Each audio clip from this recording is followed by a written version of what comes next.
నమస్తే. ప్రస్తుతం మనతో పాటు విజేంద్ర సాగర్ గారు ఉన్నారు, బీసీ సంఘ నాయకులు. ఏదైతే ఇవాళ ఎమ్మెల్సీ కవిత గారి ఇంట్లో బీసీ నాయకులకు సంబంధించి డిక్లరేషన్ ఏదైతే ముఖ్యమంత్రి ఇస్తానో హామీ పైన మరి సమావేశం ఏర్పాటు చేసుకోవడం జరిగింది. మరి మాట్లాడదాం వారితోనే.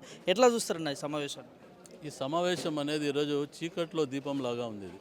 ఎందుకంటే ఈ ప్రభుత్వం వచ్చి సంవత్సర కాలం అయింది, కానీ ఈ సంవత్సర కాలంలో ఎక్కడ కూడా వెనుకబడిన వర్గాలను ఆదుకున్నది లేదు, వారి కోసం పని చేసింది లేదు, ప్రయత్నం చేసింది లేదు. కేవలం అన్నీ కూడా కంటి తుడుపు చర్యలాగా ఈరోజు వారు ఈ కులగణన చేయడం, ఈ కులగణన కూడా టోటల్గా ఫెయిల్యూర్ కార్యక్రమం. ఎందుకంటే ఇంత తక్కువ సమయంలో మీరు ఇంత పెద్ద జనాభా తీయాలంటే చాలా కష్టం.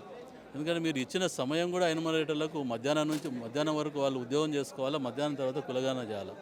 ఆ కులగణన చేయాలంటే కూడా అక్కడ మీకు ఒక్కొక్క ఇంటికి వెళ్తే దాదాపు 60 ప్రశ్నలకు సమాధానం చెప్పించుకోవాలి. అట్లా ఒక్కొక్క ఇంటికి తిరగాలంటే మీకు ఎక్కడ సాధ్యమవుతుంది మొత్తం 100% కులగణన చేయడం? కాబట్టి ఇది వీళ్ళు చేసేదంతా కూడా జస్ట్ కంటి తుడుపు చర్య, ఏదో పబ్లిక్లో చెప్పుకోవడానికి, ప్రజల్లో చెప్పుకోవడానికి తప్పితే ఇది ఎక్కడ కూడా 100% మాత్రం బీసీలకు సహకరించింది లేదు, వారికి ఈ కులగణన కూడా పనికిరాదు. కామారెడ్డి డిక్లరేషన్ ఏదైతే ఇచ్చారో అప్పుడు ఎన్నికల ముందు, సో ఎట్లా చూడొచ్చు దీన్ని? సంవత్సరం అయిపోతుంది కదా కాంగ్రెస్ గవర్నమెంట్ అధికారం. కామారెడ్డి డిక్లరేషన్ ఇచ్చారు. కామారెడ్డి డిక్లరేషన్లో వాళ్ళు ఆ రోజు ఏదైతే వాగ్దానాలు చేశారో వాళ్ళ మేనిఫెస్టోలో పెట్టారు, ఏది కూడా అమలు చేయడం లేదు ఈరోజు. మీరు చూడండి, మీరు ఒక్కటి మీకు తెలిసింది ఏదైనా ఉంటే చెప్పండి. ఒకటి ఏది అమలు జరగడం లేదు. కేవలం వాళ్ళు చేసింది ఏంటంటే వచ్చిన కొత్తలో కొన్ని కార్పొరేషన్లు ఇచ్చారు. అంటే ఫెడరేషన్లో ఉంటే కొన్ని, అంటే అన్ని మొత్తం కూడా కార్పొరేషన్ చేయలేదు, కొంతవరకు ఏదో కార్పొరేషన్లు ఇచ్చారు. కార్పొరేషన్లు ఇచ్చి కార్పొరేషన్లకు ఈరోజు పక్క రాష్ట్రం చూస్తే దాదాపు 60-70 కులాలను కార్పొరేషన్లు చేసి వాళ్ళకు పాలక వర్గాలు నియమించింది పక్క రాష్ట్రం, ఆంధ్రప్రదేశ్ రాష్ట్రం. ఇక మనమన్న ధనిక రాష్ట్రం అని చెప్పుకుంటున్నాము, వాళ్ళు ఇంకా వెనుకబడిన రాష్ట్రం అది. కానీ అక్కడ కూడా వాళ్ళు పాలక వర్గాలు ఇస్తారు బీసీ కులాలకు. మరి ఇక్కడ అది కూడా లేదు. ఏదో కొద్దిగా మీరు స్టార్టింగ్లో ఒక 10-15 కులాలకు కార్పొరేషన్లు ఇచ్చేసి అన్ని పెండింగ్లో ఉన్నాయి. ఈరోజు చేయలేని పరిస్థితి ఉన్నది ఈరోజు. సో ఇప్పటివరకు స్థానిక సంస్థ ఎన్నికలు జరగాల్సి ఉండే దాదాపు 2 నెలల 3 నెలల క్రితమే. సో డిలే అవుతా ఉంది. 42 రిజర్వేషన్ కావాలి బీసీలకు అని మీరు కొట్లాడుతూ ఉన్నారు. సో అవుతుంది అనుకోవచ్చా? ఎట్లా? ఇదైతే నమ్మకం లేని ప్రశ్న అండి. ఎందుకంటే వీళ్ళకి తెలుసు ఈరోజు స్థానిక సంస్థలు ఎన్నికలు పెడితే ఖచ్చితంగా ఈ కాంగ్రెస్ ప్రభుత్వం వాళ్ళు అక్కడ ఓడిపోవడం తథ్యం ఇది. ఎందుకంటే ఈరోజు పూర్తి వ్యతిరేకత ఉన్నది వాళ్ళ మీద.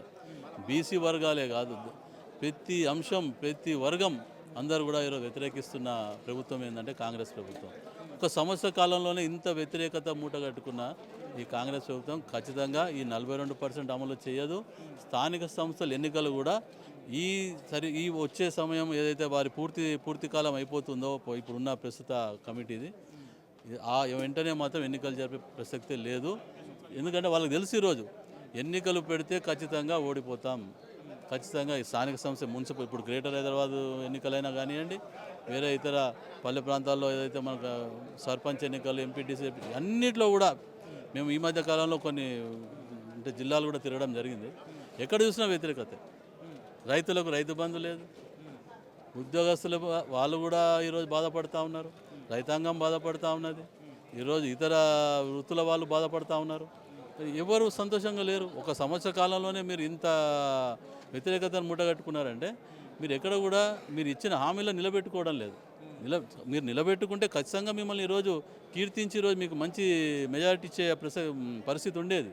కానీ ఈరోజు లేదు. అంటే మీరు చేస్తున్న వ్యవహారం కరెక్ట్ లేదు. మీరు టోటల్గా బీసీలకు వ్యతిరేకంగా పోతూ ఉన్నారు. కాబట్టి ఖచ్చితంగా రాబోయే ఏ ఎన్నిక పెట్టినా కూడా బీసీలంతా ఏకమై ఖచ్చితంగా ఈ ప్రభుత్వాన్ని గద్దెదింపే ప్రయత్నం చేస్తారని చెప్పి తెలియజేస్తుంది. అంశము బీసీలకు సంబంధించి బీఆర్ఎస్ పార్టీ మద్దతు తెలుపుతున్న అంశం చూస్తున్నాం. సో బీసీల కోసం పోరాడుతుంది అనుకోవచ్చా? ఇవాళ ఎమ్మెల్సీ కవిత గారితో భేటీ అయ్యారు. ఖచ్చితంగా ఈరోజు గతంలో కూడా కేసీఆర్ గారి 10 ఏళ్ల పాలనలో కూడా బీసీలను ఆదుకున్న ప్రభుత్వం ఏదైనా ఉందంటే కేసీఆర్ ప్రభుత్వమే. ఎందుకంటే అంతకుముందు కూడా మనం 45 ఏళ్ళు 50 ఏళ్ళు మనం కాంగ్రెస్ పాలన చూసినాం. కానీ ఈ విధంగా 10 ఏళ్లలో ఇంత వాళ్ళు బీసీ కులాలను ఆదుకున్నది ఎప్పుడూ జరగలేదు. కాబట్టి ఖచ్చితంగా వాళ్ళు అమలు చేసిన పనులు మిగిలిపోయి ఉన్నాయి ఈరోజు. సో అవన్నీ కూడా పూర్తి చేయాలి. కాబట్టి ఈరోజు బీసీలకు ఒక ఆశాకిరణం లాగా కవితక్క ముందుకు రావడం, బీసీ కులాలకు చేయుతనివ్వడం అనేది చాలా గొప్ప విషయం. ఇవారు అన్ని కులాల సంఘ నాయకులు కూడా సంతోషంగా ఈరోజు ఇన్ని రోజులు సంవత్సరం కాలం పాటు మా పరిస్థితి ఏంది, మా గురించి మాట్లాడేటోళ్ళు ఎవరు, మా పరిస్థితులు ప్రభుత్వాన్ని తీసుకుపోయేది ఎవరు అని చెప్పేసి ఒక అనుమానం ఏదైతే ఉన్నదో ఈరోజు అన్నీ కూడా పటాపంచలు అయిపోయింది. కవితక్క గారు ముందుకు వచ్చారు. బీసీ కులాలకు ఖచ్చితంగా పోరాటం చేద్దాం. కాంగ్రెస్ ప్రభుత్వం ఏదైతే కాంగ్రెస్ పార్టీ ఏదైతే వాగ్దానాలు చేసిందో ఇవన్నీ కూడా మనం అవి పూర్తి అయ్యేదాకా కూడా మనం పోరాటం చేద్దామని చెప్పి పిలుపునిచ్చి ఈరోజు ఒక ప్రెస్ మీట్ పెట్టి మరి ఈరోజు మీరు చూడండి భారతీయ జనతా పార్టీ కూడా ఉంది. మరి ఎప్పుడు కూడా వాళ్ళు ఇలాంటి ప్రెస్ మీట్ పెట్టలే బీసీ కులాలను పిలిపించి.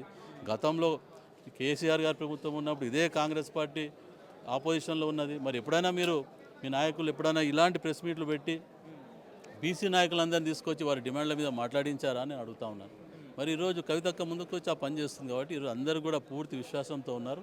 ఖచ్చితంగా రాబోయే రోజుల్లో కాంగ్రెస్ పార్టీ కాంగ్రెస్ ప్రభుత్వం మెడలు వంచి బీసీలది ఏదైతే వారు వాగ్దానం చేశారో అవన్నీ అమలయ్యేదాకా కూడా పోరాటం చేస్తామని తెలియజేస్తాం. భారీ ఎత్తున ధర్నా చేస్తారని చెప్పి కూడా వినిపిస్తూ ఉంది. ఏం చెప్తారు? ఖచ్చితంగా ఇప్పుడే అక్కగారు కవితక్క గారు పిలుపునిచ్చారు. ఏదైతే 3 తారీఖు ఏదైతే సావిత్రిబాయి పూలే గారి ఉందో ఆ రోజు ఇందిరా పార్కు దగ్గర అన్ని కులాల బల ప్రదర్శన చేస్తూ ఆ రోజు ఈ కాంగ్రెస్ ప్రభుత్వాన్ని ప్రశ్నించడం జరుగుతుందని చెప్పి తెలియజేస్తాం.